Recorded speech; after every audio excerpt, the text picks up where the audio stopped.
Hi, I'm Josh, and this is Cars and Joshy. What's up, everybody? Welcome to Cars and Joshy. As you can see, it's a beautiful day here in Texas, and I've got my transmission cooler on the workbench, on the work table back there, and I'm working on creating some brackets that I'm going to weld up underneath to get this mounted. So let me show you what I'm working on. This is some scrap metal that I had left over from the battery box when I was cutting that up. I was looking for some square tubing or something with thin wall, but I didn't have any, but I found these, and these will work just perfect because I can sit them on there,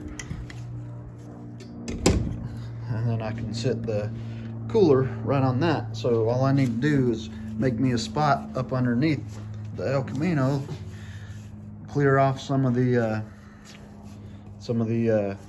Raptor liner that's on the undercarriage, grind that off with a flat disc, and then weld these little brackets on right here, and that should be more than enough to hold this.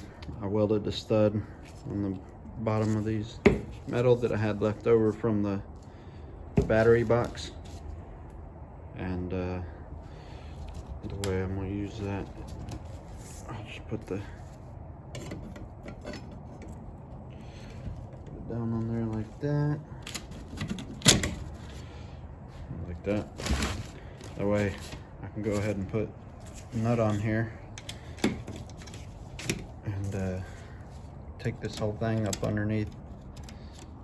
Alright, so this is the first place that I thought about putting it, right above the axle here.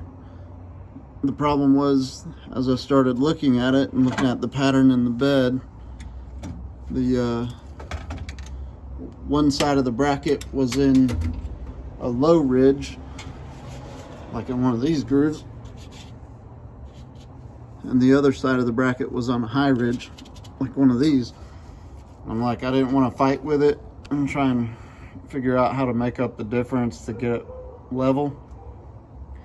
The other thing was, it's up on the jack right now, the quick jack, so whenever I get suspension all lowered and get the weight down, I'm gonna lose quite a bit of room in between here. So I was worried about, you know, the axle hitting the fan and smashing the fan, or, you know, causing problems there. So I moved along. So this was the second spot that I thought about mounting it, which there is room. Let me see if I can get it up here one-handed while holding the camera. So right there, there's room right there. I could mount it there, which would do okay. I'd probably like lower the exhaust so that I can have room to work around, but right in there is the issue, is that it's a cooling fan for the transmission, and it's right next to the muffler and the exhaust. So I didn't really like that idea either. I mean, I'm sure it'd be fine here. I can probably build some type of shield or something right there, but I might as well find another spot. Those are really the only two spots that I could think of. But then after a while, I started messing around with it and thought, oh, well, here's a nice, somewhat flat spot. So I think this is going to be where I put it, right up here. And we'll weld it right to the bottom of the fuel tank, just like that.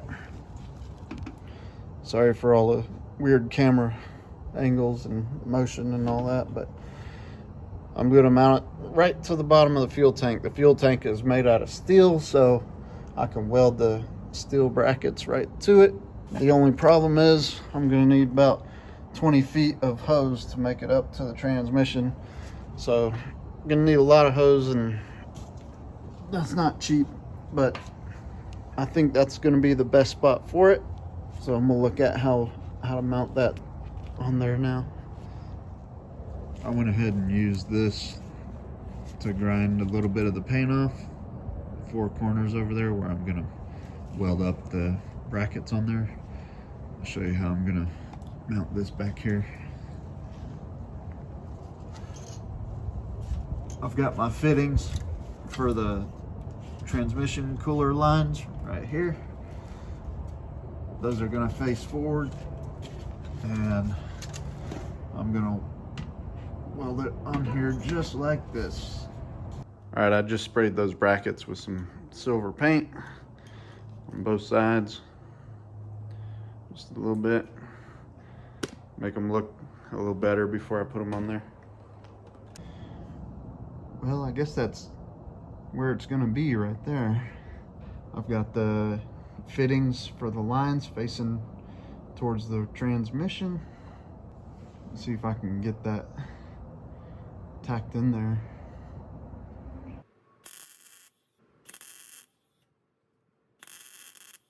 Ran out of wire. All right, I'm back at it this morning.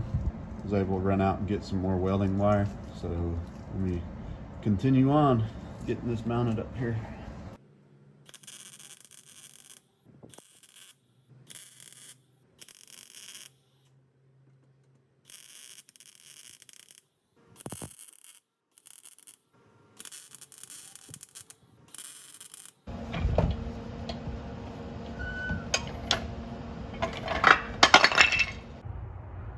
All right, here's the finished product, y'all. Just mounted on the bottom of the fuel tank there.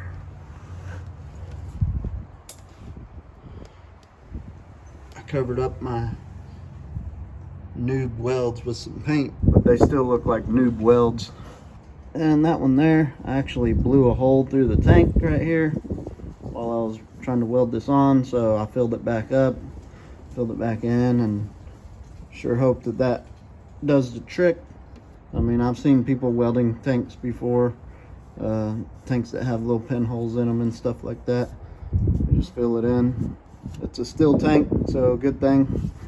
All right, this is from the axle side. You can see my two fittings there, getting ready to come out and go up to the transmission. And then the wiring harness, I think I'm also gonna run straight up to the top side of the tank up here. I've already got some fuel pump wiring and stuff up there. I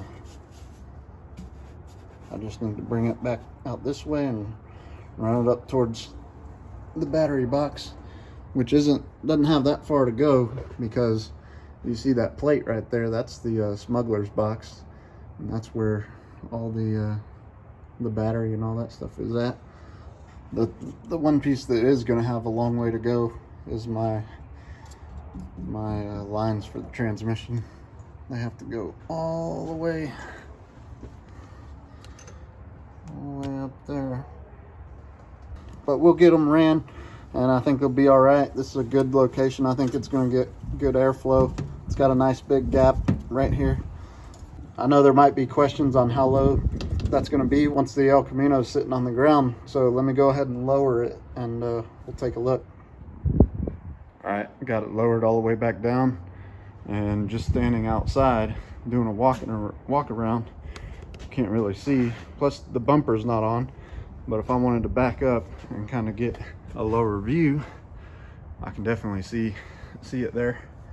It's not as low, or maybe just as low as the sway bar. So let me grab my measuring tape. All right, so sitting on the ground, it's still a good 5 3/4 inches off the ground. So that's pretty good. And honestly, I think I'm gonna have to raise it an inch or two because of the front wheels and how close they are to rubbing the fender liner up front. So I think, you know, going over bumps and stuff, the front wheel might rub as it's sitting right now. So this whole thing might come up an inch and a half all the way around. So, you know, that'll put it at, you know, 6 3/4 inches off the ground, which is pretty good. And you can see that my sway bar back there, it's sitting lower than the fan. So if anything drags first, it's going to be that, I think. You know, and then the exhaust is kind of even with all of that. So I think the height on this is going to be just fine, especially if I end up raising it about an inch and a half. So no concerns for me at that moment, but only time will tell if it's going to hit or not. So I'm up under the El Camino, and back when I thought I was going to mount this in a tighter spot, I got a bunch of 90s, and those 90s, I should have got some 45s, but they won't, I can't face them up and run them straight up to tie in with these fuel lines. So I'm gonna face them probably in, meet together, and then go up from there. But I wanted to show up here on the transmission side. I've seen a lot of posts about people asking, what are you guys doing to fit your fittings on these 4L80s? And so just wanted to show, those are Russell 90-degree fittings. I was able to get them on the transmission without massaging the tunnel or anything like that. They went on pretty smooth.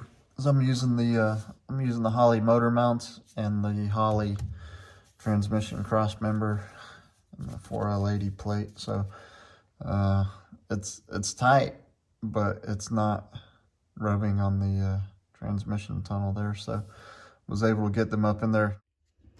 All right, so we'll go ahead and start with one of these. The way you do these fittings, go ahead and take it apart, and I'm gonna go ahead and cut this end off. See how it's all frayed like that? You want a good clean end to start with, so we'll cut that off.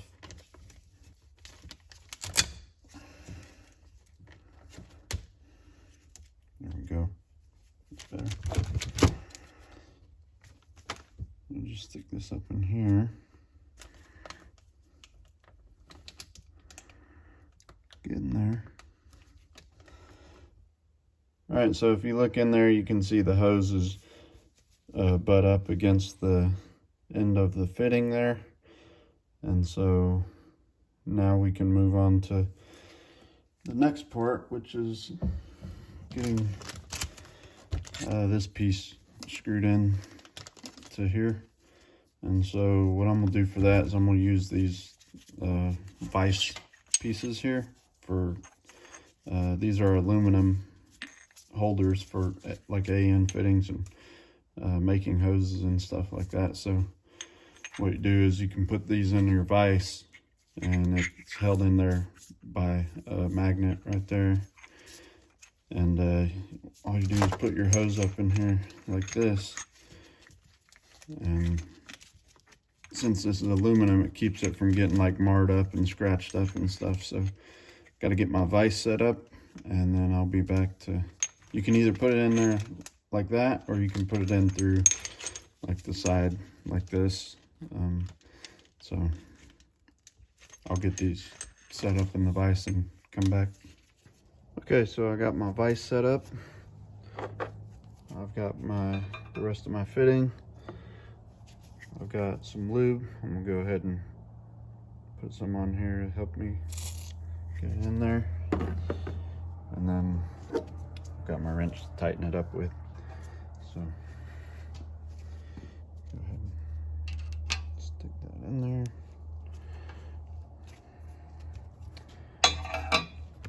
I need to hold on to the hose from the bottom so that the hose doesn't come out. So hold on to that. Try to push this down in here. Keep tightening it all the way down. I think we'll be good there. See, it's already seated all the way down. I'm gonna try and turn it, get it off, pull it off. Shouldn't come off.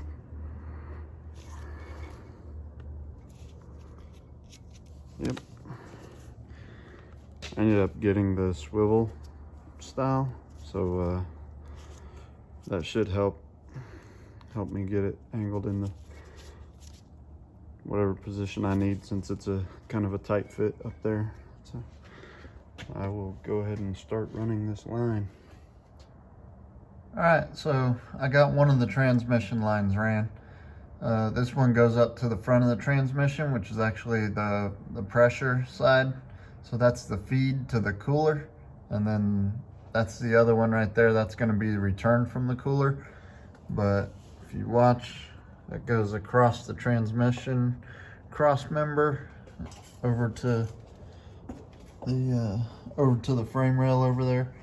And I got a zip tie up to the brake line. Keeps running down the frame to, this is the first good clamp that I have on it. I wish I could get another one somewhere in the middle there, but with the way that the quick jack is, I can't really get a good angle to get a clamp on there. So I don't really like that zip tie up there is kind of the only thing holding it from possibly sagging down and hitting on the exhaust right there. So I'm gonna think about what I can do with that, but for now I'm gonna let it ride. I might put a couple extra zip ties on there just to hold it, but you keep coming down. This is where it comes up and over the center or the rear cross member, up and over the axle. You can see it comes in from right here down, and then I went ahead and put the sensor on here, the switch to turn the fan on. So I just need to wire it up, but yeah, it came with the adapter. So put the adapter on, then put the fitting on right there. And then this just needs to go to 12-volt switch, and then the power wire for the fan, and then attach the other fan wire to a good ground somewhere back here, and that'll be it for that one. And then I have to order another 20 feet of hose so that I can run that last line, and then that's going to be it for the transmission cooler. And then I can go ahead and get working on the wiring for the transmission. Well, that's going to do it for this one. Make sure you guys like, share, subscribe, comment, hit the notification bell for new videos. Thanks for watching Cars and Joshy. Josh out.